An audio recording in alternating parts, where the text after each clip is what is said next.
कहीं सुबह शादी विवाह के उत्सव की आवाज आ रही थी, अभी बंद हो गई। आज थोड़ा बदली जैसा मौसम है। पहाड़ों में अक्सर ऐसा हो जाता है, जब भी कुछ हल्की सी गर्मी पड़ती है, बारिश हो जाती है।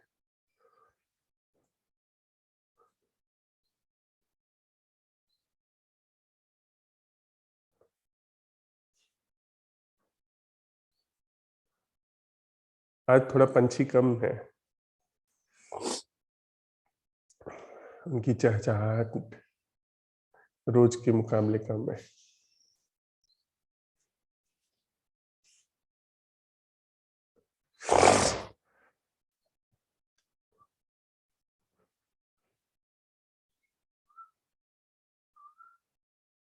कोयल गाने लगी।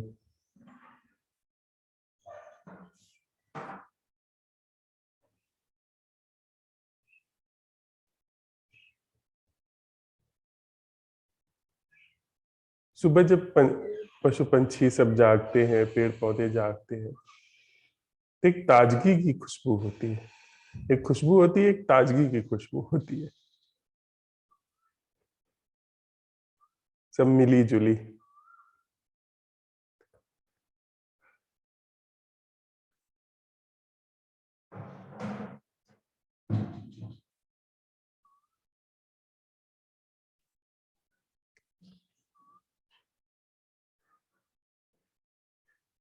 सामने जो पेड़ है, उसकी लंबी लंबी पत्तियां धीरे धीरे हिल रही हैं।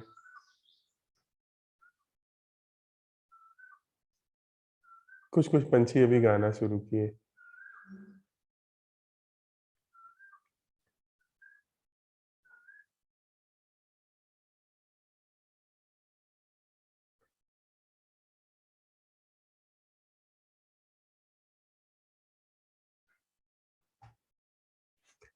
हमारी कार्यशाला का आज चौथा दिन है। प्रेम क्या है?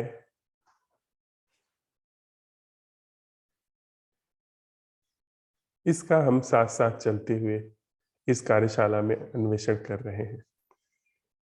अन्वेषण का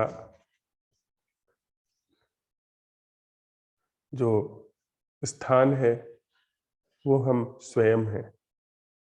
अर्थात हमारा अन्वेषण कोई बौद्धिक अन्वेषण न होकर के जीवन को ही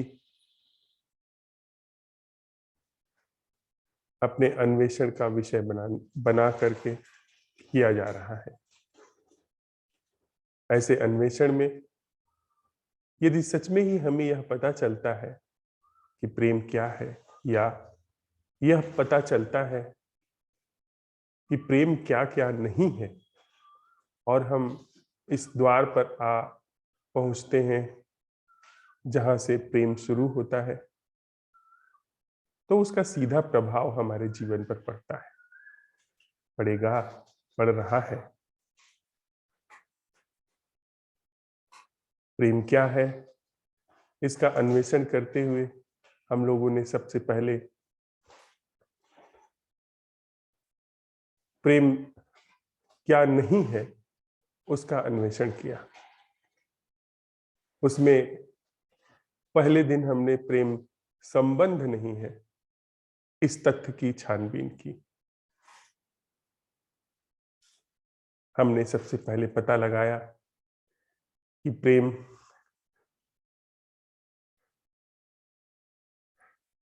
की तो बात दूर, हमारा जो संबंध है, क्या वह बनावटी है, क्या वह यांत्रिक है, क्या वह संस्कारों पर निर्भर है।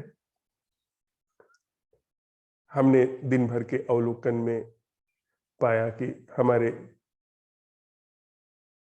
सभी संबंधों में, चाहे वे प्रकृति से हो, पशु पंछियों से हो, वस्तुओं से हो, ख्यालों से हो, सारे के सारे संबंध बनावटी हैं, सोच विचार के आधार पर निर्भर है। फिर हमने यह सवाल उठाया,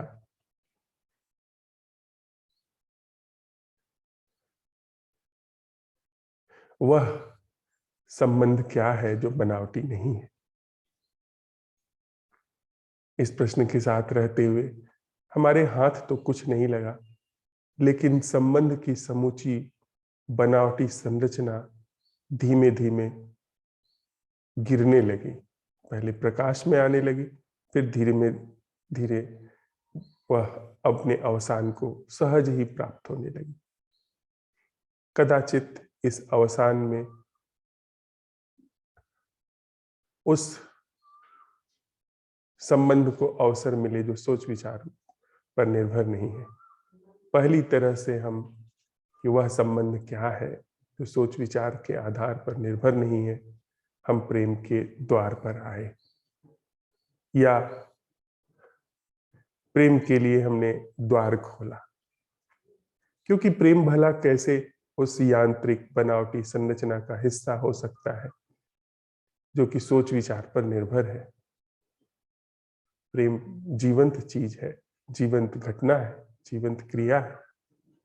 तो वह कैसे हमारे सोच विचार में, सोच विचार के जगत में आ सकती है। यद्यपि हमने बहुत उपाय किए हैं कि वह हमारे सोच विचार का ही हिस्सा बनी रहे।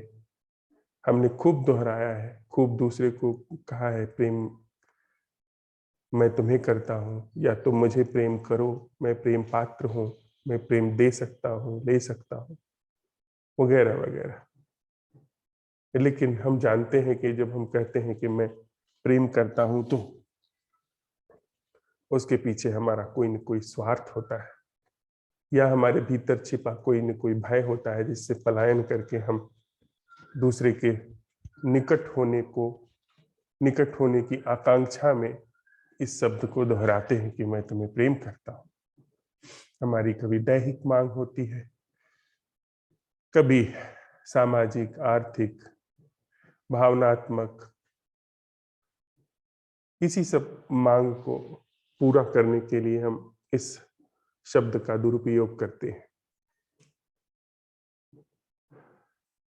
फिर हमारे अन्वेषण के क्रम में यह आया कि प्रेम जीवन नहीं है। जीवन जिसे हम जीवन समझते हैं, हमारे लिए जीवन का अभिप्राय, हमारे लिए जीवन का आशय वही है ना जो हम दिन रात सोचते रहते हैं। हमारी उम्मीदें, आकांक्षाएं, महत्वाकांक्षाएं, हमारे अवसाद, हमारी उपलब्धियां, हमारी हैसियत, हमारे धन का अंक, वगैरह वगैरह। और हम सब यह जानते हैं यह सब भी सोच विचार से निर्मित है। तो जिसे हम जीवन जानते हैं, जिसे हम जीवन समझते हैं, जिस जीवन को हम जांचे परखे रहते हैं, वह जीवन सिर्फ सोच विचार है। यद्यपि इस चीज का, इस तथ्य का हमने खूब अन्वेषण किया, और बैठक में जब आए तो हमने अपना अवलोकन साझा किया कि हमारे जीवन में कुछ भी ऐसा नहीं है जो बनावटी नहीं है, जो सोच विचार द्वारा स्थापित नहीं है। फिर प्रश्न उठा कि वह कला क्या है जो जीवन से मुक्त? क्या कोई कला ऐसी है जो जीवन से मुक्त है, जिसे हम जीवन समझते हैं उससे सर्वथा मुक्त है, न्यारी है? हमने इसका अवलोकन किया। इस प्रश्न के साथ हम ठहरे, उसमें डूबे, और हमने पाया कि ऐसा कोई जीवन तो उद्घाटित नहीं हुआ। हाँ, इस असंभव प्रश्न के उठाने में, इसके साथ बने रहने में जो भी हम जीवन जानते रहे, जो भी हम जीवन समझते रहे, हमारे धर्मगुरु, हमारे शास्त्र, हमारी विधियां, हमारा धन, वैभव, यश, कीर्ति, हमारे परिवार, समाज, राजनीति, राष्ट्र, संगठित धर्म, वह सब प्रश्न के दायरे में आ गए। वह सब दिखाई पड़ने लगे कि वह सब बनावटी है। और इधर दिखाई पड़ना और उधर गिरना, बनावटीपन जीवन और संबंधों के संदर्भ में तब तक टिकता है जब तक उसको परखा नहीं गया है। यदि उसे देख लिया गया तो वह गिरना शुरू हो जाता है। फिर उसके टिके रहने का कोई आधार नहीं, कोई उपाय नहीं। थोड़ा समय लग सकता है, पर भौतिक समय, न कि मानसिक समय। जब हमने इस बात का परीक्षण कर लिया कि जिसे जी हम जीवन समझते हैं वह जीवन बनावटी है, तो अपने से वह सब जीवन गिरना शुरू हो गया। किसी भी बनावटी संरचना को जीवन में बने रहने के लिए एक गहरा प्रमाद चाहिए, अंधेरा चाहिए। यदि वहां प्रकाश हो गया, ये चीजें दिखाई पड़ने लगी, तो वे गिरनी शुरू हो जाती हैं।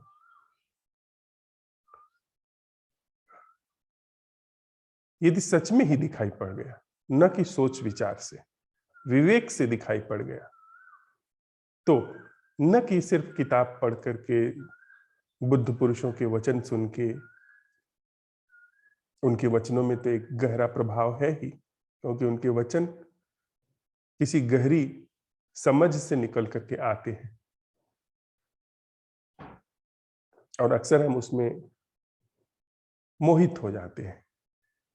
वैसे नहीं, अपने अंदर परीक्षण करके हमने यह पता लगा लिया कि जिसे मैं जीवन समझ रहा हूं, जिस पद को हासिल करने के लिए मैं दिन रात एक करके यत्न कर रहा हूं, वह पद ख्याली है।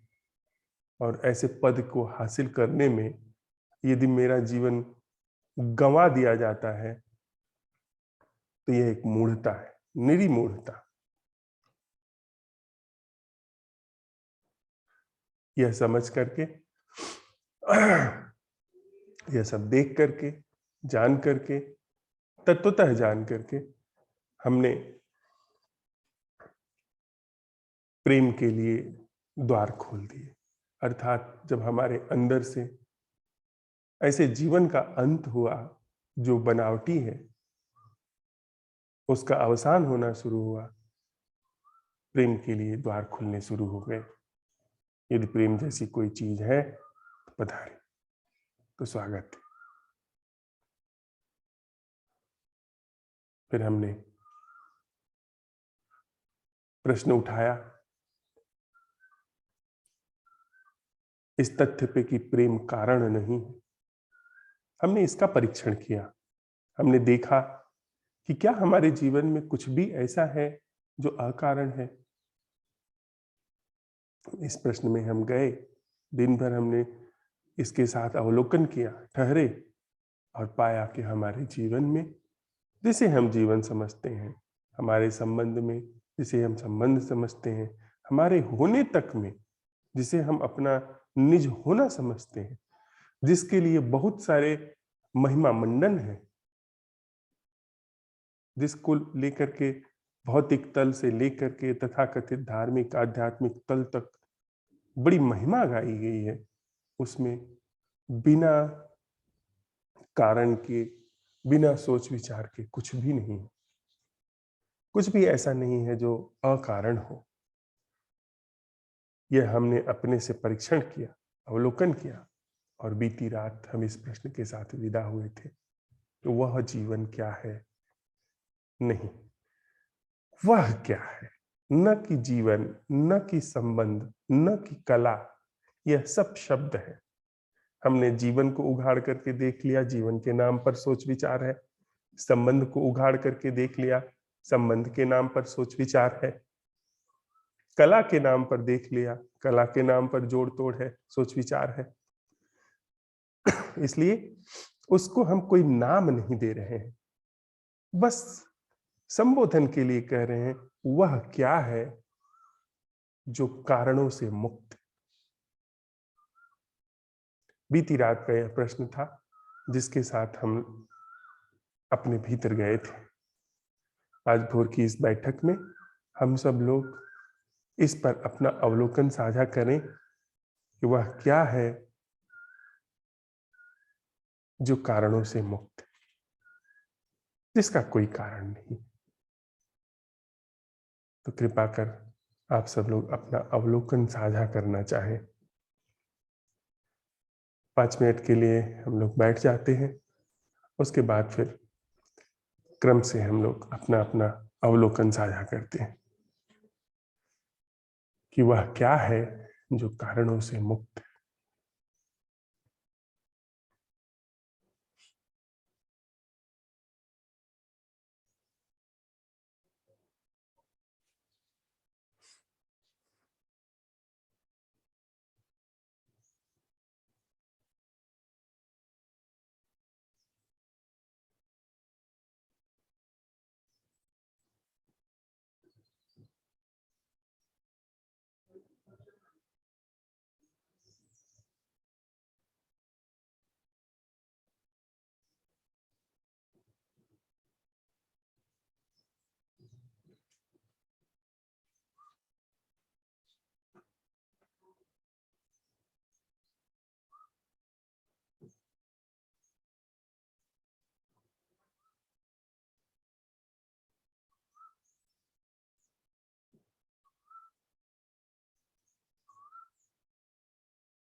हाँ स्वामी जी।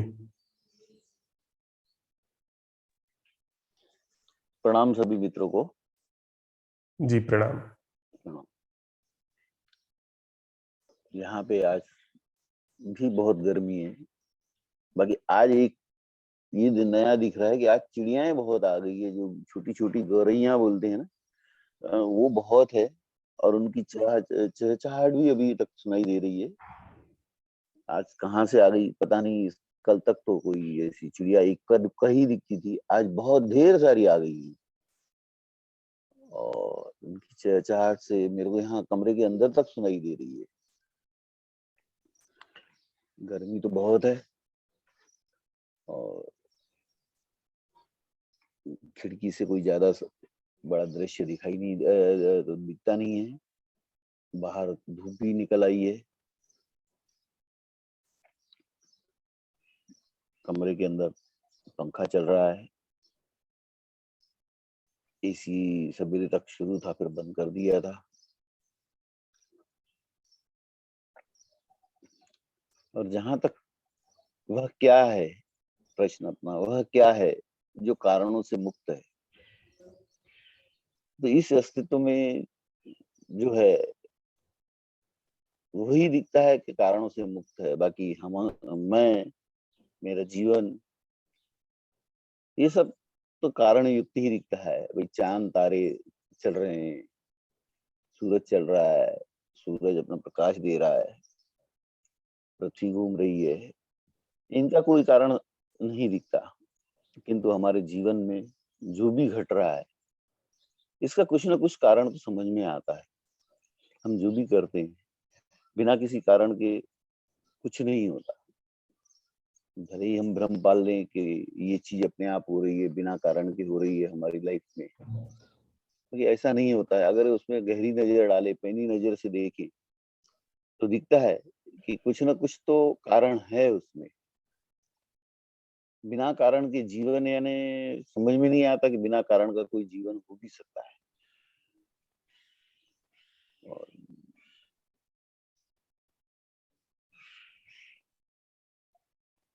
बस उतना ही कहूंगा। धन्यवाद। भावना। प्रणाम सभी को। प्रणाम।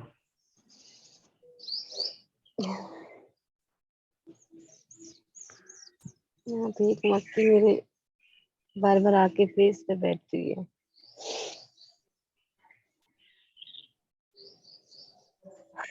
यहाँ सुगंध आ रही है नीम की।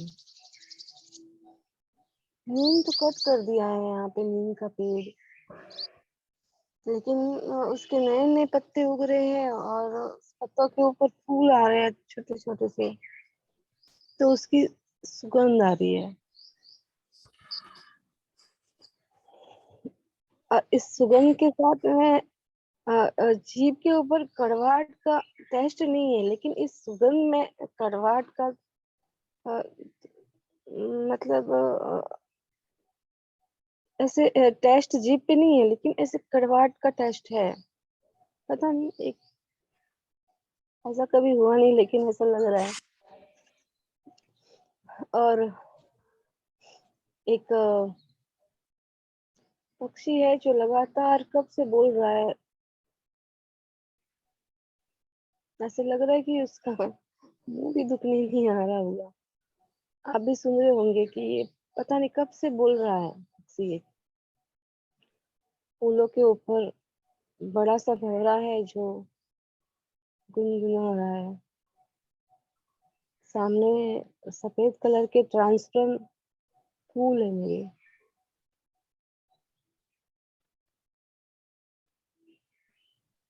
एकाएक सन्नाटा सा हो गया है यहाँ पे।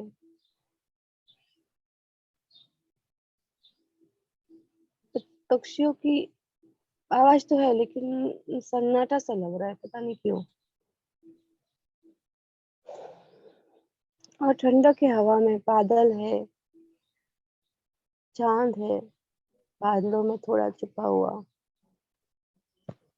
सूरज निकला हुआ है, लेकिन थोड़ा घर है तो पीछे है, दिख नहीं रहा, लेकिन उसकी किरणों से थोड़े से बादल ऐसे ऑरेंज ऑरेंज से दिख रहे हैं मेरे पीछे थोड़े से। और सामने दूसरे फूल भी दिख रहे हैं, आँख के फूल थोड़े, वो भी वाइट और पर्पल कलर के हैं। दूसरे भी फूल है, वो थोड़े से पिंक पर्पल है। किलरिया अपने दाना चुग रही है। एक मक्खी देखिए कैमरे के ठीक सामने आके बैठी है। हाँ पीछे ना।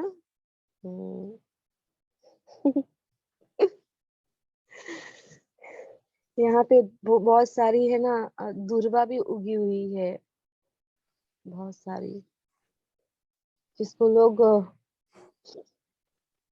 पूजा करते हैं, लेकिन चढ़ाते हैं, लेकिन चढ़ाते होंगे, लेकिन इसकी भी अपनी खूबसूरती है। ये जहाँ पे पेड़ लगे हुए हैं यहाँ पे, और पीपल के पेड़ भी है यहाँ पे, प्लम ट्री है।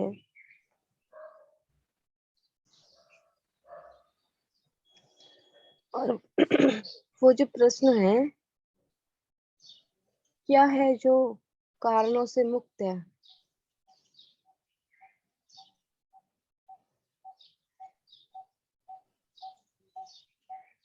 यहाँ पे जो बाहर दिख रहा है, तो वो तो कारणों से मुक्ति है, क्योंकि वो तो कोई इसका तो कोई कारण नहीं हो सकता।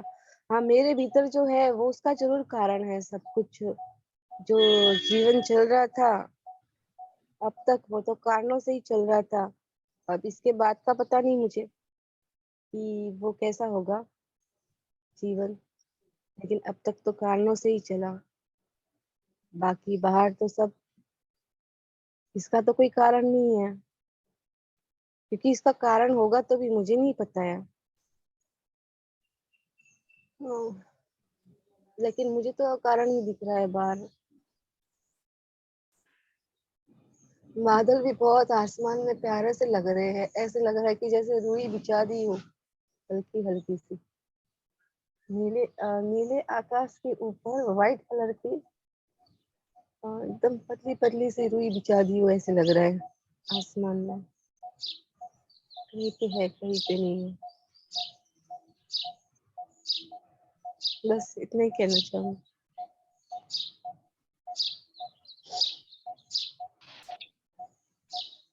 Good morning. Very good morning. Sun almost निकल रहा है, मॉर्निंग कूलिंग है, पेड़ सब स्टिल है, कुछ नहीं है। वहाँ पे वैसे कुछ ज्यादा कुछ हो नहीं रहा आंखों के सामने। ये जो प्रश्न है वह क्या है जो कारणों से मुक्त है, इस पे तो कोई अवलोकन ही नहीं हो रहा। अगर कुछ है जो कारणों से मुक्त है तो मेरे अवेयरनेस में नहीं है, तो इसीलिए कहने के लिए कुछ नहीं है।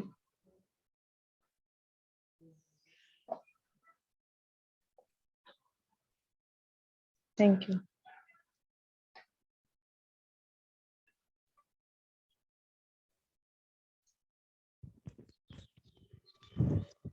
धर्मराज जी,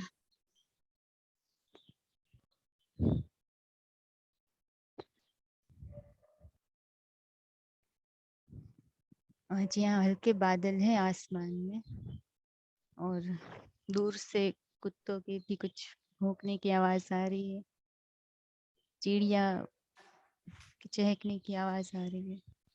और आज एक चमेली का भी फूल खिला हुआ है, सदाबहार के, और फूल भी खिले हुए हैं। वाहनों की आवाजाही की आवाज भी आ रही है। मोगरे के फूलों की गंध भी बीच बीच में आ रही है। और वह क्या है जो कारण है, उस पर मुझे तो थोड़ा सा आश्चर्य भी हुआ कि कल भीतर रात तक यही चला कि ऐसा तो कुछ भी नहीं जो जीवन में अकारण है।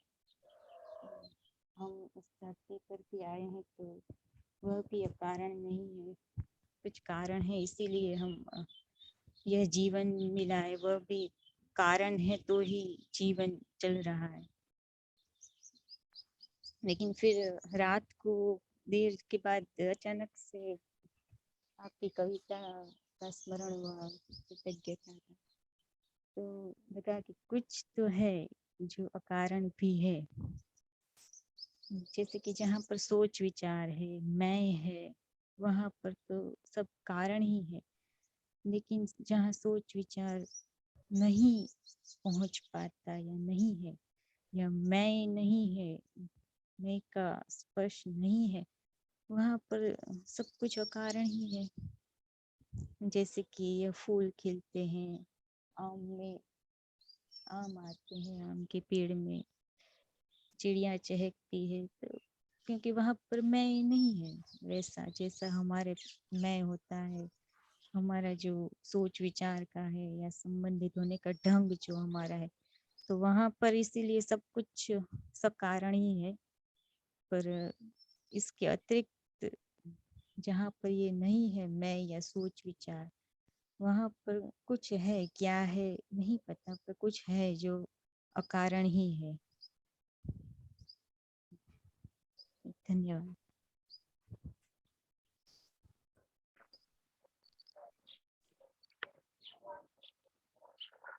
नमस्कार सर, सभी साथियों को मेरा नमस्कार। नमस्ते दिलीप। सर, आज जब सुबह मैं उठ के बाहर आया तो चारों तरफ बादल छाए हुए थे और बारिश हो रखी थी, और मौसम भी एकदम ऐसा लग रहा था जैसा हिमाचल में आया हूँ वापस में। ठंडी ठंडी हवा चल रही है, बादल है चारों तरफ। अब भी अप्रैल में जनरली राजस्थान में कभी बारिश होती नहीं है, पर आज बाहर आया तो अच्छा लगा। एकदम एकदम कुछ नई चीज सामने आई।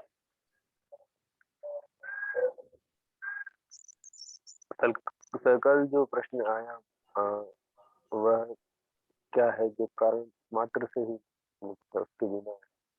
तो सर, इसके जवाब में अ, हल्की सी हंसी सी आई और इसके आगे कुछ आया नहीं। हर चीज कारण से ही है। भौतिक शरीर में जो भी हो रहा है, जैसे अ, धड़क रहा हूँ या फिर सांस चल रही है, वो मेरा अधिकार क्षेत्र कार्य क्षेत्र है भी नहीं। तो वहाँ जो जो भी अकारण से हो रहा है वो तो हो रहा है, उसका मुझे कुछ पता नहीं। पर जो मन में हो रहा है वो तो हर चीज कारण से ही। बिना कारण के तो अ, विचारों की कोई एग्जिस्टेंस ही नहीं है। कारण से विचार है, विचारों से कारण, बस इससे आगे कुछ नहीं है। धन्यवाद।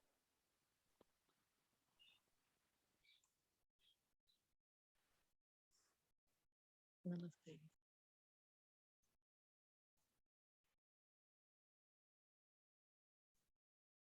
आज यहाँ बादल छाए हुए हैं।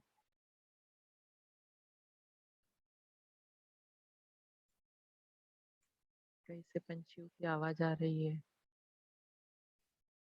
आम के पेड़ पे जो छोटी छोटी कैरी थी, मीडियम साइज की हो गई है अभी।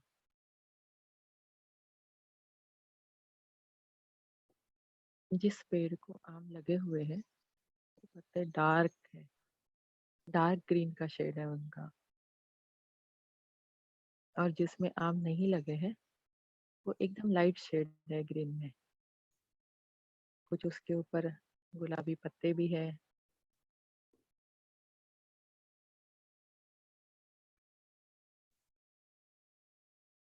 जैसे हम ये सवाल करते हैं कि कारणों से मुक्त जीवन क्या है, तो जैसे भीतर कुछ कौन जाता है, तो सवाल करते से ही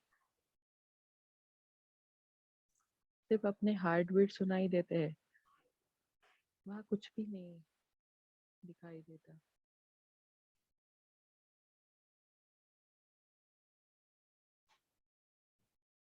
ठीक है, हम इतना ही कहेंगे।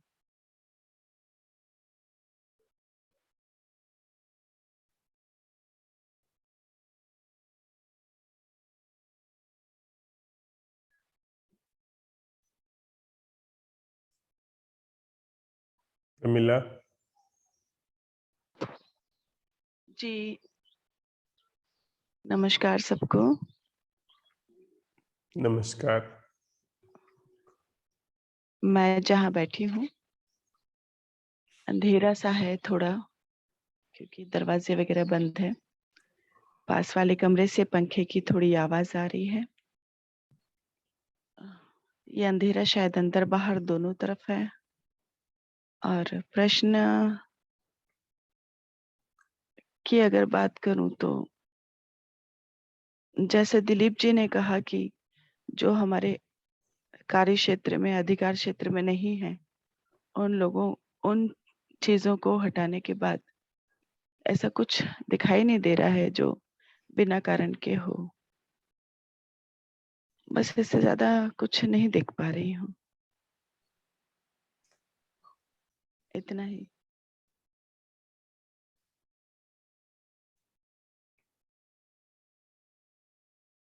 रंजीता।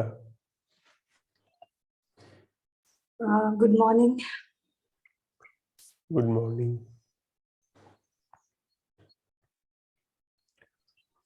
मुझे तो समझ ही नहीं आ रहा है, लेकिन कल मैंने थोड़ी देर सोचा रात में प्रश्न को कि तो मुझे लगा कि मेरी लाइफ में तो मतलब अपने एक्सपीरियंस कोई कोई कह सकता है, तो बहुत सारी चीज कारण से भी है, बहुत सारी चीज अकारण भी है। वो मुझे लगता है, मतलब that is my perspective, not others, कि ये कुछ चीजें अकारण हो रही हैं और उन पे मेरा कोई कंट्रोल भी नहीं है। देन फिर मैंने और थोड़ा सोचने की कोशिश की and suddenly a thought erupt कि even if I know all the reasons, all the perspectives of the world to this point, उससे क्या, what change, or do I need a change? That's why I'm thinking. और तो फिर मुझे लगा कि कारण अकारण चाहे जितने भी सोच लें, अपने से सोचे हुए या दूसरों के बताए हुए, उससे कुछ भी ऐसा तो नहीं है कि मेरी लाइफ उससे बेटर हो जाएगी। शायद मेरी लाइफ बेटर होगी व्हेन आई स्टॉप थिंकिंग। मुझे ऐसे लगा एंड आई स्लेप्ट, एंड क्योंकि मुझे नींद भी आ रही थी तो मैं सो गई। एंड मॉर्निंग में तो अगेन आई एम एट, मैं अपने किचन में अपने बर्तन ही धो रही हूँ। You can see here.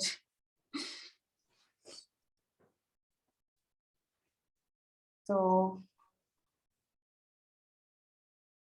मुझे ऐसे लगता है कि कारणों और कारण है कि अकारण है, मुझे इसमें शायद मेरे अंदर उतनी एनर्जी नहीं है कि मैं उसमें बहुत ज्यादा अभी फिलहाल सोच पाऊं।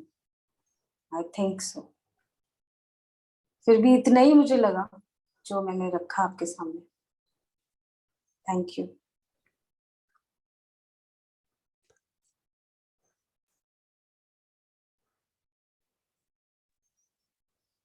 रंजीता, जब हम ये सवाल उठा रहे हैं कि वह क्या है जो कारणों से मुक्त है, तो यह सवाल ऐसे ही अनायास नहीं उठा रहे हैं। उसके पहले हमारा अच्छा खासा होमवर्क है। उस होमवर्क को अगर नजरअंदाज कर दिया जाएगा तो फिर यह प्रश्न वैलिड नहीं होगा हमारे जीवन में।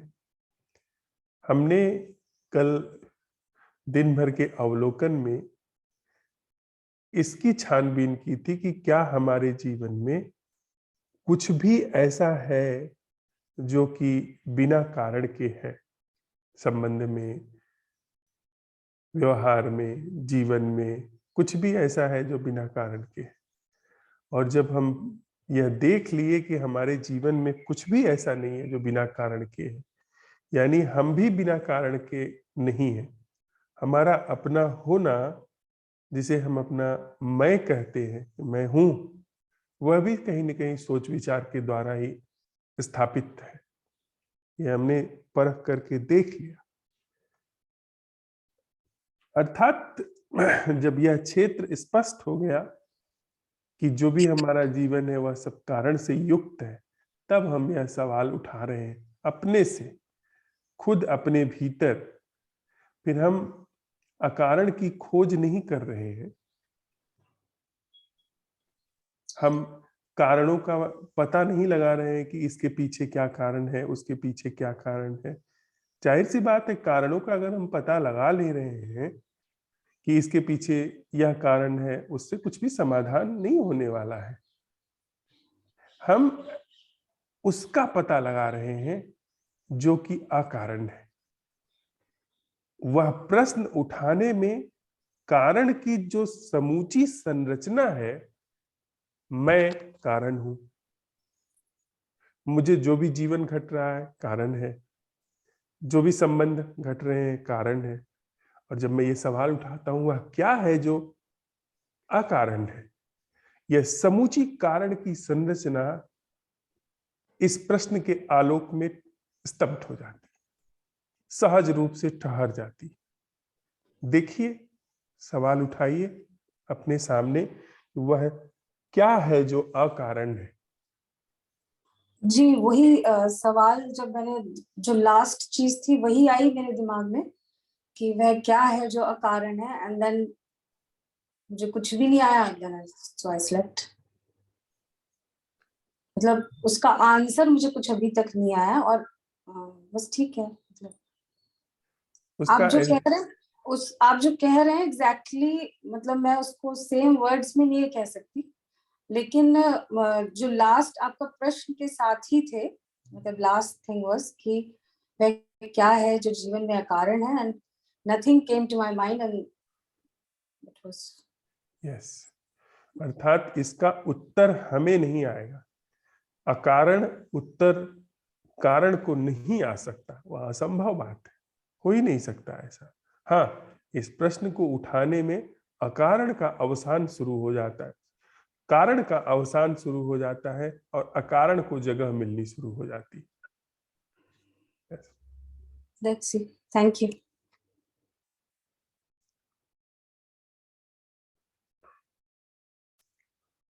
स्मृति जी। नमस्कार सभी को। नमस्कार। आज रात से बारिश शुरू हुई है, सुबह सुबह से थोड़ी सी हल्की हुई, और फिर वही पंछियों की आवाजें शुरू हुई है। अभी 1-2-5 मिनट से धूप आना शुरू हुई है।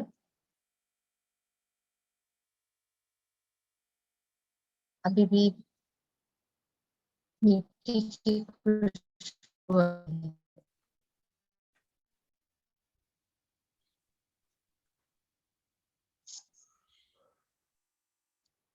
कुछ प्रश्न ऐसे उठे हैं कार्यशाला में या कभी चर्चाओं में, कि जो सोते जागते घूमते रहे हैं अंदर, पर आज ऐसा नहीं हुआ। कल रात वाला जो प्रश्न था कि वह क्या है जो कारण बिना है, पता नहीं ये हमारी सोच है कि जो जहां पर अकारण की बात आती है, हम सीधे प्रकृति में पहुंच जाते हैं। ये मैंने भी किया शुरू में। मैं भी यही सोच रही थी कि जो कुछ भी है प्रकृति में वो सब अकारण है, उसके पीछे भी अपने कारण ही दिखने लगे। तो मुझे लग रहा है कि अकारण क्या है वो नहीं जाना जा सकता। इतना समझ में आ रहा है कि मैं अकारण नहीं हूँ। मेरे पीछे बहुत से कारण हैं, तो मेरे द्वारा सोचे या देखे गए किसी भी वस्तु की कारण होगा ही।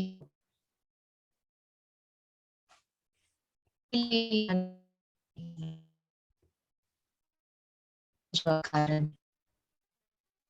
किसी ने हर चीज के पीछे मेरे द्वारा कोई कारण किया है।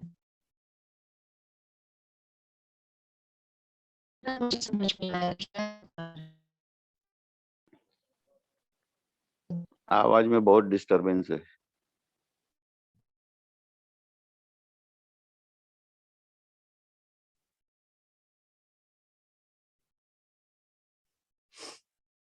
स्मृति जी, आपकी कोई आवाज नहीं आ रही है।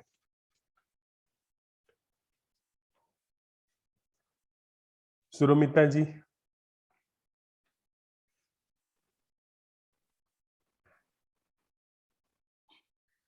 जी, इस बार के वर्कशॉप में ऐसे ऐसे प्रश्न उठ रहे हैं जैसे लग रहा है कि मतलब एक चिता पे चढ़ाई जा रही है एक एक काठ के टुकड़े। कुछ कह नहीं सकते धर्मराज जी, एकदम बहुत स्तब्धता और बहुत सारी आंसू भी आती है, पता नहीं क्यों, पर ऐसा ही कुछ जब भी प्रश्न उठाया जा रहा है ऐसे ही हो रहा है।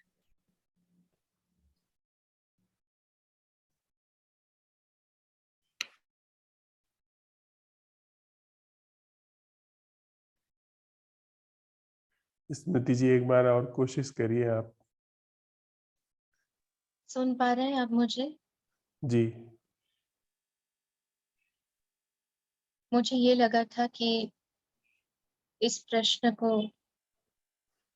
जैसे वैसे बहुत से प्रश्न उठे हैं जिन्हें दिन रात सोते जागते भीतर घूमते रहे हैं, और वैसा ही ये रहेगा, पर ऐसा हुआ नहीं है। ये प्रश्न उठाते ही ऐसे लगा कि अ, हमारी हमारी एक आदत कहे या सोच कहे, हम जब किसी अकारण वस्तु माने अकारण जो हो रहा है, या जितने भी प्रश्न असंभव प्रश्न उठाए गए हैं कि जो जहां पर मैं नहीं है, ऐसा जीवन कहाँ है वगैरह, जब भी उठ के आता है तब हम प्रकृति की ओर देखते हैं कि वहां सब अकारण है। पर ऐसा सोचने के बाद भी मैंने देखा कि उसमें भी कहीं ना कहीं मेरे द्वारा कारण मतलब दिखने लगते हैं कि मैं उसके पीछे कोई ना कोई कारण है, ऐसा समझने लगती हूँ। तो मुझे ये लग रहा है कि मुझे सिर्फ इतना दिखाई दे रहा है कि मैं अकारण नहीं हूँ, और मैं जब अकारण नहीं हूँ तो फिर मेरे द्वारा देखे या सोचे गए किसी भी बात के पीछे एक कारण हमेशा रहेगा ही रहेगा, ऐसा मुझे लग रहा है। तो मेरे द्वारा कुछ भी ऐसा नहीं देखा जा सकता कि जिसके पीछे कोई कारण ना दिखे। बस मैं अकारण नहीं हूँ, ऐसा मुझे लग रहा है। बस इतना ही कहना।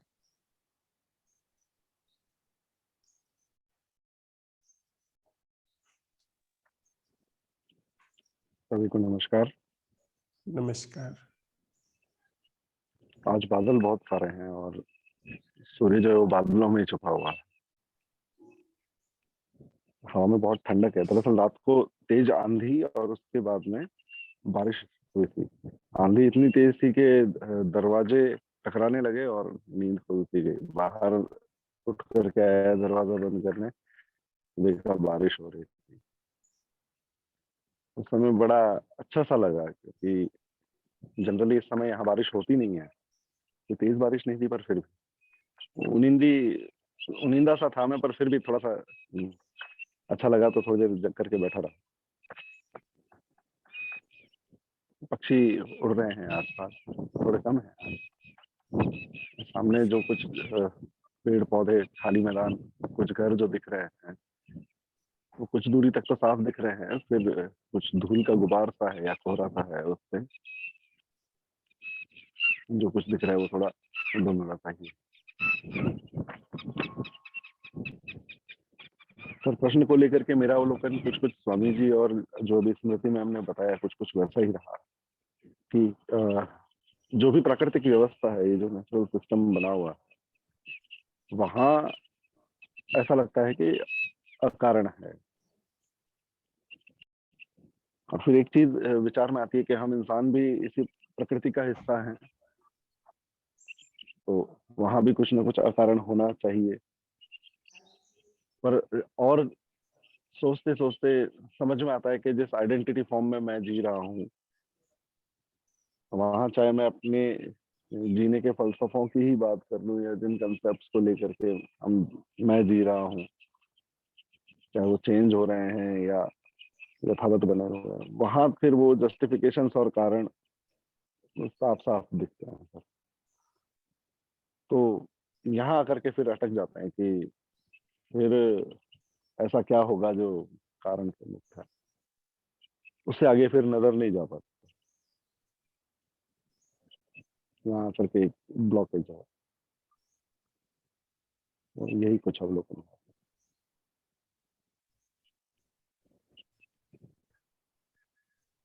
2 मिनट बैठते हैं, फिर आगे बढ़ेंगे।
कोई भी घटना हो,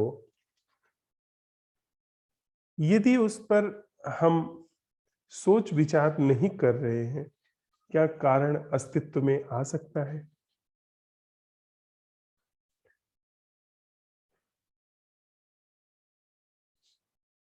मेरे सामने एक वृक्ष है जिसका रंग हरा है। अगर मैं न सोचूं, कोई विचार न करूं, अगर ऐसी क्षमता है, तो क्या यह कारण आ सकता है कि क्लोरोफिल की वजह से वृक्ष के पत्तों का रंग हरा है?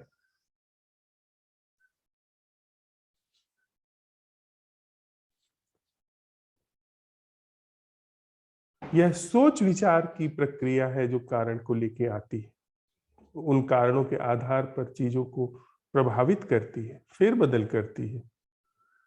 लेकिन वस्तुतः जो यथार्थ रूप में घट रहा है वह सिर्फ एक क्रिया है, वह बस एक घटना हो रही है, एक कुछ है जो घट रहा है। यह सोच विचार है जीवन में जो अकारण को पोंछ देता है, जो कारण को लेकर के आता है। यदि सोच विचार की प्रक्रिया नहीं है तो कोई कारण नहीं है। हम आप जब सोचते हैं, जब सोच विचार की फैकल्टी अस्तित्व में आती है, तब कारणों का जन्म होता है। बिना सोचे कोई भी कारण आप ले आइए, नहीं ला पाएंगे। कारण को लाने के लिए सोच विचार का होना बहुत जरूरी है। यद्यपि वह चीज वहां पर पहले से है, वह वृक्ष वहां पहले से है, पर बिना सोच विचार के मैं यह नहीं कह सकता हूं कि यह इसका रंग क्लोरोफिल की वजह से हरा है। और वही जीवन में भी है। सोच विचार हमारे जीवन पर आच्छादित है, उसने जीवन को रिप्लेस कर दिया है। इसलिए सारा जीवन, सारा संबंध कारणों पर आधारित है, और यह कारण सब बनावटी कारण है। आप कहेंगे कि जीवन का लक्ष्य मोक्ष है, निर्वाण है, पर जरा देखिए, छल तो देखिए। बंध इस विचार प्रक्रिया ने निर्मित किया है, कारण इन विचार प्रक्रियाओं ने निर्मित किया है। सब तरीके का तिलिस्म इस विचार प्रक्रिया ने निर्मित किया है, और फिर यही विचार प्रक्रिया कहती है कि अब जीवन का लक्ष्य अकारण को उपलब्ध होना है। जरा इस विचार प्रक्रिया का तर्क देखिए, जो हमारे आपके शास्त्र कहते हैं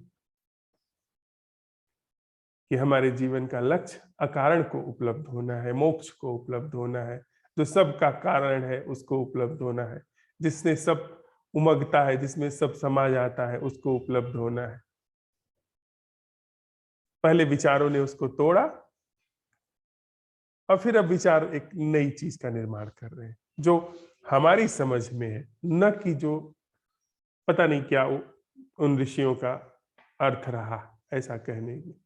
पर हमारी समझ में जो है, जो हम लक्ष्य बनाते हैं निर्वाण का, मोक्ष का, स्वर्ग का, मुक्ति का, या प्रेम को उपलब्ध होने का, अकारण को उपलब्ध होने का, वह कुछ ऐसा ही विचार से। पर हम यहाँ पर प्रश्न उठा रहे हैं, वह क्या है जो कारणों से मुक्त है। बस अकारण को उपलब्ध होने की बात हम नहीं कर रहे। तो वह क्या है जो कारणों से मुक्त है? इसमें मैं कारण और मेरा सारा जीवन, सारा सोच विचार जो कारणों से युक्त है, वह सब सामने है और गतिहीन है, उसमें कोई गति नहीं। क्योंकि प्रश्न कह रहा है कि वह क्या है जो कारणों से मुक्त है। इस प्रश्न के उठने में ही समूचे कारणों का अवसान है, विचार प्रक्रिया का ऑर्गेनिक रूप से अवसान है, थोपे हुए कारण से नहीं। जैसे हम थोप करके भी कि भाई मुझे मोक्ष हासिल करना है, उसके लिए मैं सकल जीवन का परित्याग करता हूं, जैसे साधु सन्यासी करते हैं। वे मोक्ष हासिल करने के लिए मोक्ष के कारण से तथाकथित रूप से जो सांसारिक जीवन है उसका परित्याग कर देते हैं। पर वह भी तो कारण ही हुआ, सोच विचार न ऐसे हुआ वैसे हुआ। कबीर साहब कहते हैं ना कि माया महा ठगिनी हम जानी, केशव के कमला हुई बैठी, शिव के भवन भवानी, पंडा के मूरत हुई बैठी, तीर्थ में भई पानी। तो वही कारणों की प्रक्रिया, सोच विचार की प्रक्रिया साधु संत में भी बैठ जाती है, संसारिक में भी बैठ जाती है। हम न साधु संत हैं न सांसारिक, हम सीधे प्रश्न उठा रहे हैं, वह क्या है जो कारणों से मुक्त है। इस प्रश्न को उठाइए, भीतर देखिए क्या हो रहा है। हम सब लोग साथ साथ देखें भीतर क्या हो रहा है।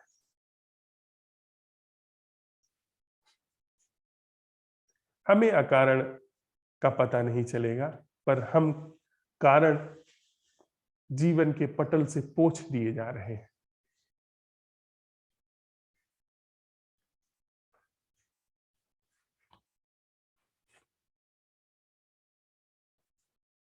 पुरानी एक बात है,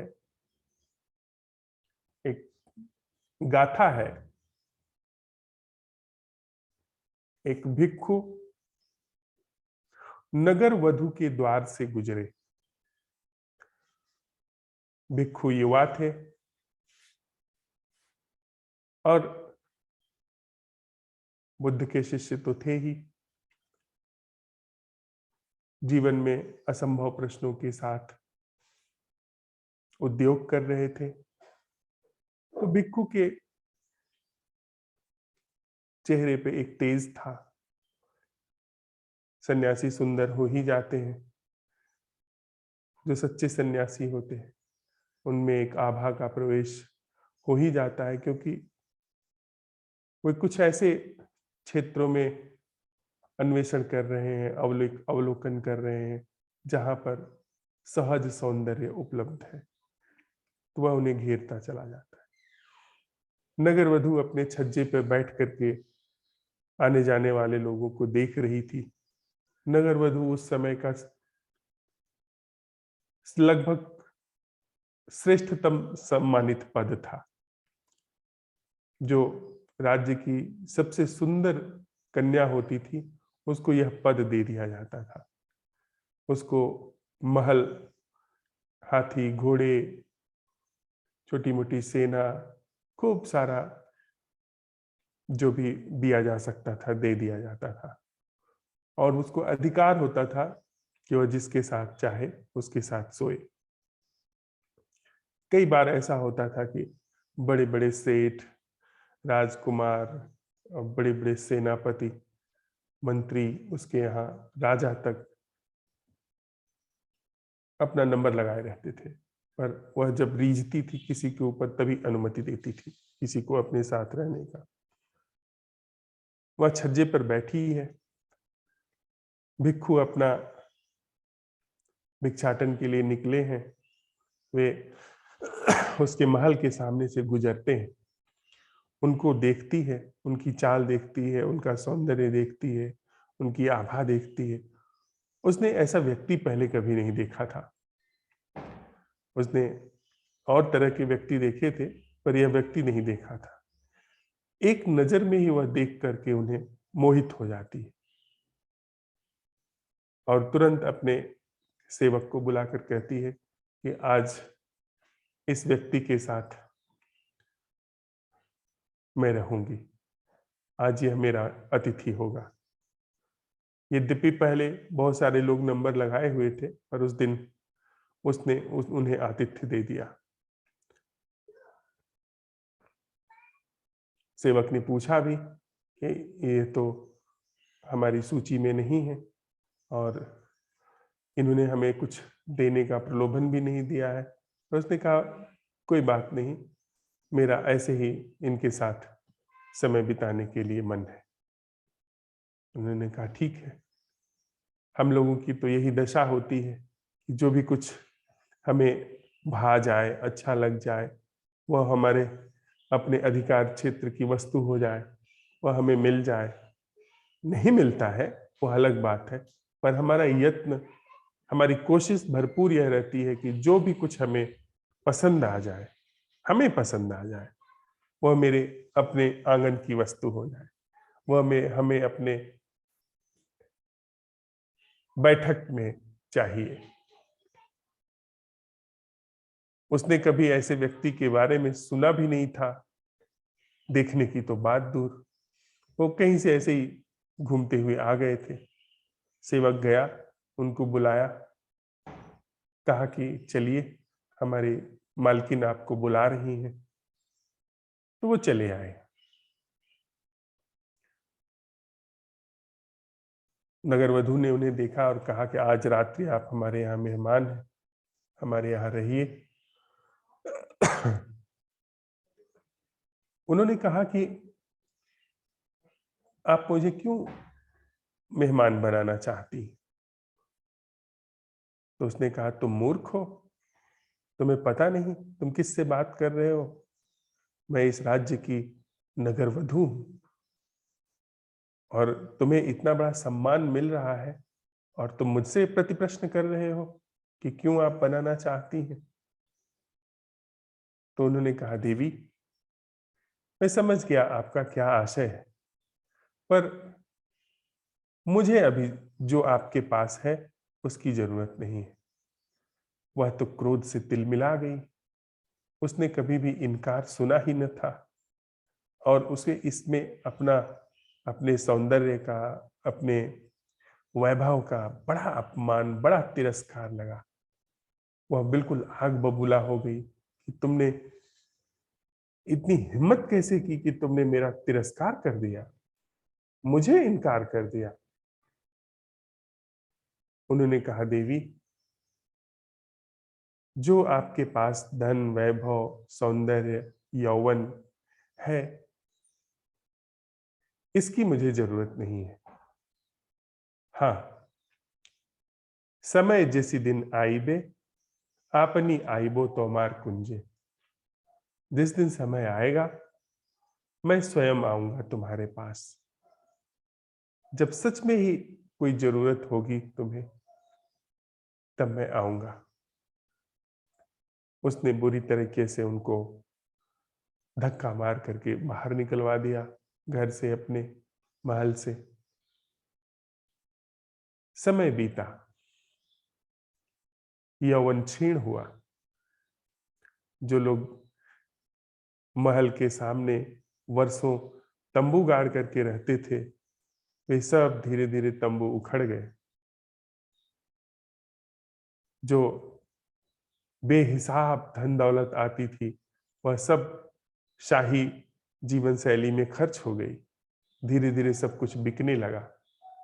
बिकते बिकते महल बिक गया, हाथी घोड़े बिक गए, रत्न बिक गए, आभूषण बिक गए, सारी संपदा बिक गई और उस नगर वधू को कोढ़ हो गया।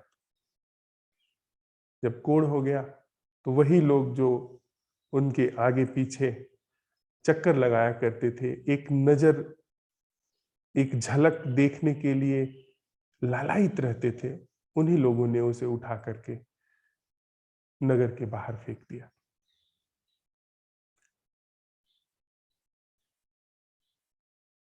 वह रोग से पीड़ित, शरीर पर घाव लिए हुए, अपनी अंतिम सांसें गिन रही थी। तब जब वह बिल्कुल बेहोश हो चुकी थी, वे आए।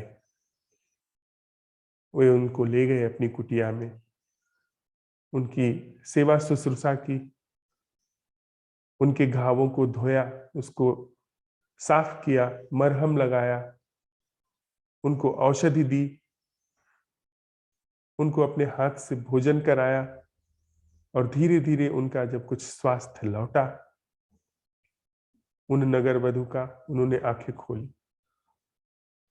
सामने उन्होंने उन भिक्षु को खड़ा पाया। समय बीत गया था, पहचानने में वह असमर्थ थी। उसने पूछा, देव, आप कौन है? तो उन्होंने कहा, देवी, मैंने तुमसे वायदा किया था कि समय जैसी दिन आईबे, आपनी आईबो तोमार कुंजे। समय जब आएगा मैं खुद तुम्हारे घर में आऊंगा और मैं आया हूं।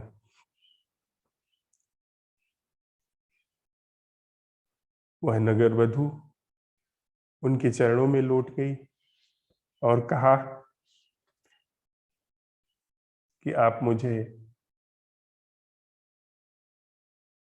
अमृत का उपदेश करिए, जो मेरे कल्याण के लिए है उसका उपदेश करिए। और जब उन्होंने, उस समय की प्रथा ऐसी थी, व्यवस्था ऐसी थी कि जब कोई समर्पण करता था तो जिसके समक्ष समर्पण होता था, उसका दायित्व होता था कि वह जो भी उसके पास कल्याण का परम उपाय है उसे वह प्रस्तुत करे, उसे वह अभिदान करे। उन्होंने किया।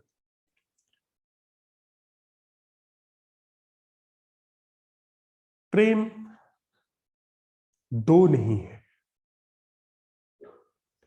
जहां भी दो है वहां प्रेम नहीं है। जहां दो है वहां संपत्ति होगी। धन हो सकता है, हाथी घोड़े हो सकते हैं, कार हो सकती है, घर हो सकता है, बैंक बैलेंस हो सकता है, रूप हो सकता है, यौवन हो सकता है, मेधा हो सकती है, जान पहचान हो सकती है, कुशलता हो सकती है। इन्हीं सभी चीजों का नाम है व्यक्तित्व, मैं। ऐसा नहीं कि प्रेम में एक है। प्रेम में कुछ भी एक जैसा है नहीं, बस दो नहीं है। और यह जो दो है, इसमें पहला और दूसरा किसी न किसी तरह की संपत्ति का स्वामी है, कुछ न कुछ मालकियत रखता है, चाहे वो वैचारिक संपत्ति ही क्यों न हो, सोच विचार की संपत्ति क्यों न हो, लेकिन उसका स्वामी होना ही व्यक्तित्व है, उसका मालिक होना ही व्यक्तित्व है। तो जहां भी स्वामित्व है वहां पर प्रेम नहीं हो सकता। नगर वधु स्वामिनी थी, बहुत बड़ी संपदा की स्वामिनी थी, सम्राटों की जैसी संपदा की स्वामिनी थी, और उसके पास गुण था, सौंदर्य था, सब वैभव उसके पास था। कैसे उसकी मुलाकात हो सकती थी? समय बीता और जब कुछ भी न रहा तब मुलाकात हुई। पर यह दुर्घटना है, और ऐसा संयोग सबके साथ नहीं होता है। सब ऐसे सौभाग्यशाली नहीं होते हैं जैसे वह नगर वधू थी, जिसे वे भिक्षु अपने कुटी में लेके गए। प्रेम द्वैत नहीं है। प्रेम में दो का कोई अस्तित्व नहीं है। हम जिसे प्रेम जानते हैं उसमें द्वैत है, मैं हूं, आप है। मैं दावा करता हूं कि मैं आपको प्रेम करता हूं, मैं दावा करता हूं कि आप मुझे प्रेम करिए, मैं पात्र हूं। इन्हीं सब चीजों का नाम हम प्रेम समझते हैं। लेकिन प्रेम द्वैत नहीं है, उसमें दो हो ही नहीं सकता, दो होने का कोई उपाय ही नहीं। मजे की बात है, जब पहला मिट जाता है दूसरा भी मिट जाता है। जिस क्षण वह नगर वधू मिटी, चाहे वह परिस्थिति जन्य मिटना था, पर परिस्थिति से भी मिटना बड़ी बात है। लोग परिस्थितियों के बदलने पर भी स्वयं को मिटाने के लिए राजी नहीं होते थे। वह नगर वधू राजी हो गई, उसने अपने परम कल्याण का उपदेश मांगा। लेकिन लोग सब कुछ भी मिटने के बाद मृत्यु की अंतिम शैया पर भी बैठे हुए, लेटे हुए, वे परम कल्याण का उपदेश नहीं मांगते, परम कल्याण के लिए प्रश्न नहीं उठाते हैं। और हम ऐसी प्रतीक्षा भी नहीं कर सकते हैं कि हमारे जीवन में सब दुर्घटना हो जाए तब हमें समझ आए। वह बात भी बेमानी है। यदि यह बात हम परीक्षण करने जा रहे हैं, जो कि आज हमारा प्रश्न होगा, कि क्या हमारे जीवन में कुछ भी ऐसा है जो द्वैत से मुक्त है, जिसमें दो नहीं है, जिसमें संबंध में और जीवन में, क्या मेरा जीवन बिना किसी चीज पर निर्भर हुए है? क्या मेरे संबंध में बिना किसी दूसरे के आधार पर संबंध का कोई ढंग है, कोई कला है, जिसमें दूसरा नहीं? यह सब बातें बड़ी रहस्यमयी हो जाती हैं। लेकिन जिस तरह से हम हैं, उसमें इसी तरीके से ही सारी चीजें हैं तो दूसरी चीज रहस्यमयी लगने लगती है।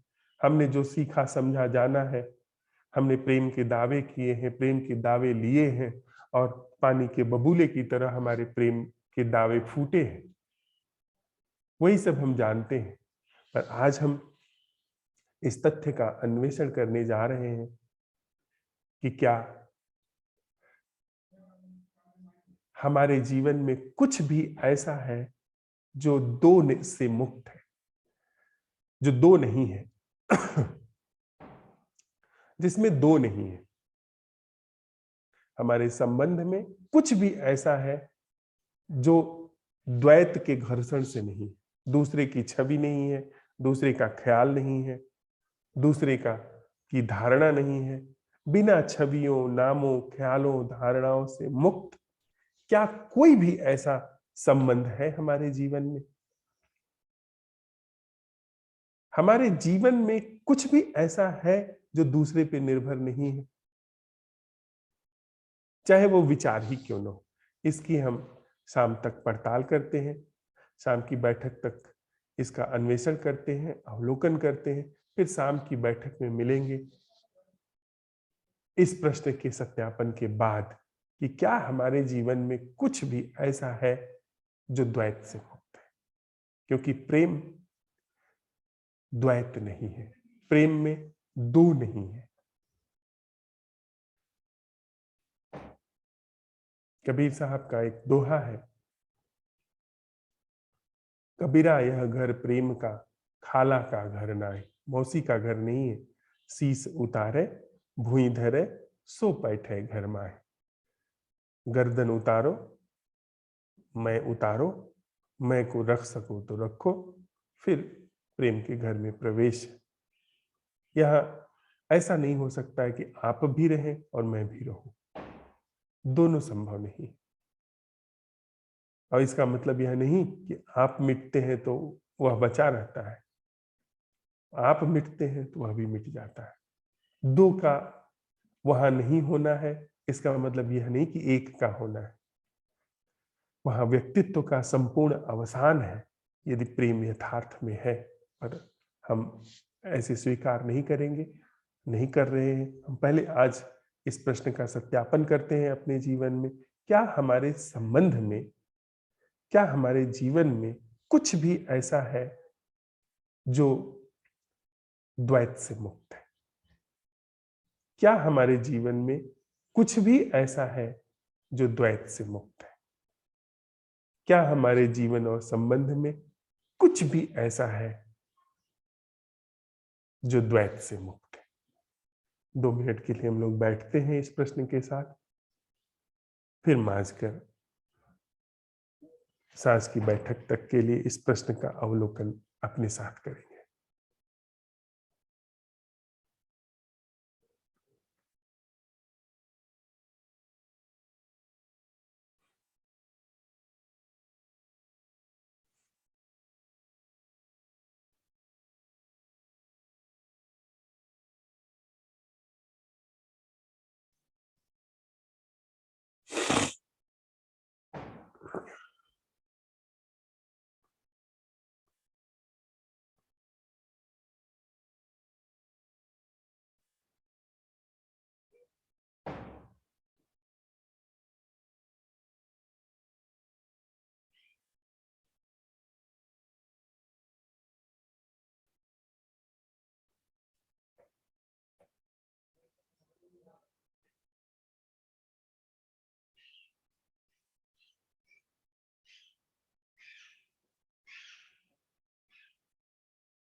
क्या हमारे जीवन में, संबंध में कुछ भी ऐसा है जो द्वैत से मुक्त है?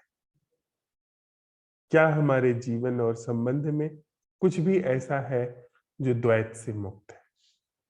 क्या हमारे जीवन में, संबंध में, निपट आज और अभी के जीवन और संबंध में कुछ भी ऐसा है जो द्वैत से मुक्त